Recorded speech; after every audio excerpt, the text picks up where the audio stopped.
Alright guys, the Comics Kid 2099 here, and I have a season of a television series to talk about with you guys. The X-Files, Season 1. Now, I actually have the first two seasons of the series on DVD, but I am watching it on Netflix. So if you don't have a DVD player or you don't have the DVDs, but you do have Netflix, then you can watch the series on Netflix if you want. And this series is wildly popular. Huge, huge series. It lasted, I think, 9 seasons. There was a spin-off, The Lone Gunman. There were 2 movies. There's an upcoming revival coming out either this year or next year, and there have been several comic books based on this series. So, a ginormous series. And when you watch Season 1, at least for me, my reaction was, how in the world did this have such a popularity across the planet?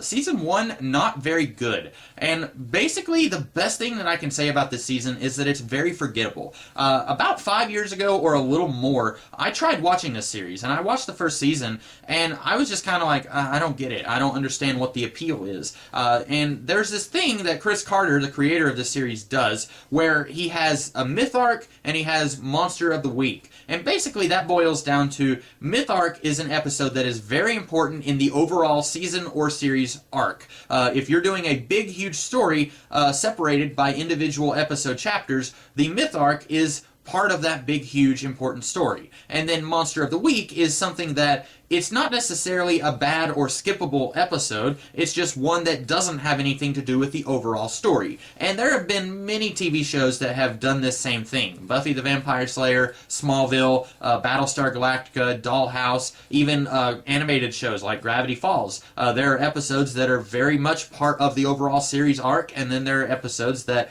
are still enjoyable and still fun, but they're not part of the overall series arc. And the X-Files, I don't want to say it was the first series to do this, but it was definitely one of the first. And the problem here is that I'm not really sure what the Myth Arc is, and I'm not even entirely convinced that the people making the show knew what the Myth Arc was.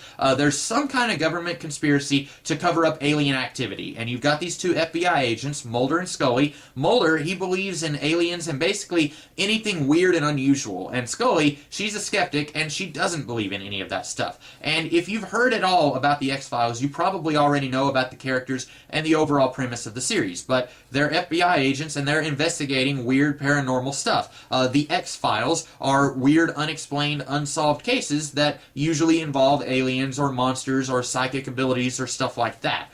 And the problem is, like I said, most of this series is just forgettable. I tried watching this series over 5 years ago, and then I just couldn't keep going. I had Season 2 on DVD, and I was like, I just don't really feel the need to keep watching because I was so underwhelmed by Season 1. And then about a year ago, I tried rewatching Season 1, and I only got to around episode 6 or 7, and then I just stopped watching. Again, I just didn't really care. And finally, I was able to convince my parents, hey, do you want to watch The X-Files? And they did, and it is much easier to watch this series with company and with friends than it is by yourself. And I've had that before, where a TV series or a movie is just very, very unwatchable, but when you have other people with you, it's a lot easier to get through it. And I had that with Season 1 of The X-Files. That doesn't mean that it's good. I still land on my decision that this series is extremely unforgettable, or it is very forgettable, sorry. This series, over half of it, in fact, I would almost say 3/4 of the episodes in Season 1, when I was watching this series with my parents, I would say, I don't remember this episode at all. And I know that I watched this series, or this season, 5-ish years ago. I know I watched the whole season, but there were so many episodes here that I watched them, and nothing from those episodes stuck with me. That is really weird that a series that, in theory, should have stuck with me, because it's not like I watched it 15 years ago and I can't remember anything about it. It was only about 5 years ago, and so much of it just kind of went away.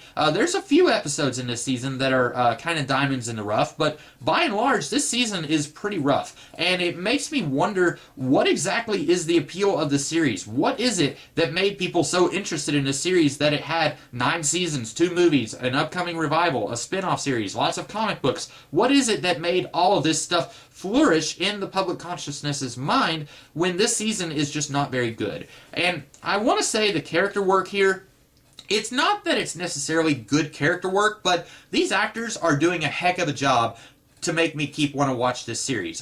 David Duchovny and Gillian Anderson, they are doing a fantastic job. Now, the problem is, a lot of times I'm screaming at the TV saying that one or both of these characters are just really stupid. A lot of times there will be something very clearly unexplainable, like an alien zeta beam or something like that shoots down and teleports an entire city off of the planet, and Scully will say, oh, there's a logical explanation for that. And I'm going to be very furious if going forward with the series, if Scully continues to be the skeptic who continues to shoot down all of these paranormal stuff that's going on and says that there's a rational explanation for it all, because after a certain point, when you continue to see paranormal stuff on a week-to-week basis, and then you keep saying, no, there's nothing paranormal going on here, you stop being an intelligent FBI agent, which Scully starts off as, and you start being an idiot because you refuse to see the obvious.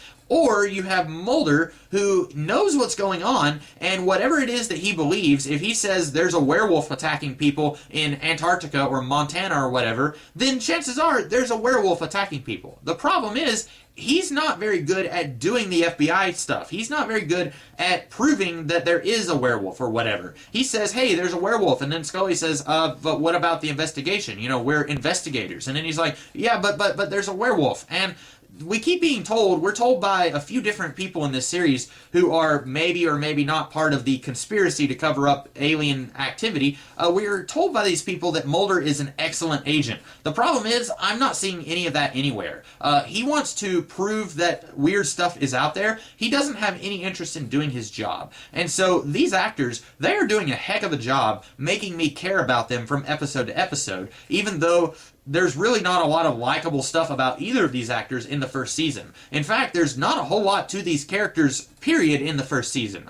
We find out that Scully has two brothers, and her father died in this season, and we find out that Mulder has a missing sister, and that's about all that we know about these guys. They don't have a lot of personality traits beyond the skeptic and the believer. And I'm hoping that as the series progresses, that they will have more personality development in this series. I hope, but we don't know. And that's one of the problems of when you have Monster of the Week episodes that are so completely divorced from the main story of the series that you might have, oh, by the way, Mulder is afraid of fire in one episode, but then you never come back to that in later episodes. And so it doesn't so much feel like character development. It feels like you're adding a piece to his character, but then you're taking it away and you're never using that piece ever again in a series. And they do that a few different times in this season. Overall, this season is pretty forgettable. It's not really very good. The best thing that I could say about it is that if you have something monotonous that you have to do, if you need to file through your tax papers from 10 years ago, or if you need to make flashcards for school or something like that, and you just need something on in the background to kind of keep your mind from going insane, you could watch the X-Files Season 1, but there's probably better stuff out there that you could be watching. And I am going to keep watching this series, or at least I'm going to attempt to, because I am extremely curious what is out there that makes people so invested in this series, especially when Season 1 is so not really very good. And there's really only two options here. The first option is that there is something good in this series, just not in Season 1, or the second option is that the entire planet Earth is just stupid, and this series is dumb, and for some reason they have fallen in love with a really dumb series. And I don't want to believe that. I want to believe, get it? I want to believe the X-Files. I want to believe that there's something here. There's a core to this series that is worth watching. It's just that in Season 1, it's not there. That's basically all I have to say about Season 1 of The X-Files. I hope that you guys liked this video. If you did, be sure to like, share, comment, and subscribe. If you're one of the fans of The X-Files, if you are an X-fan or whatever it is that X-Files fans call themselves, let me know in the comments below what it is about this series that you like. And is Season 1 very good? Are there people out there who like Season 1? Because I'm just assuming that the people out there who do like this series, it's not so much Season 1 that they like, but it's everything else about this series. I'm really hoping that starting in Season 2, this series starts to pick up a little bit. We'll see, and I'll probably be back in another month or so with another review of another season of X-Files. So, that's all I have to say about Season 1. I hope that you guys liked this review. If you did, like, share, comment, and subscribe. I think I've already said all that. I'll see you guys later in the week with a different kind of video, and I'll see you guys next week with some other videos. So, in the meantime, you guys have a great rest of your day. Catch you later.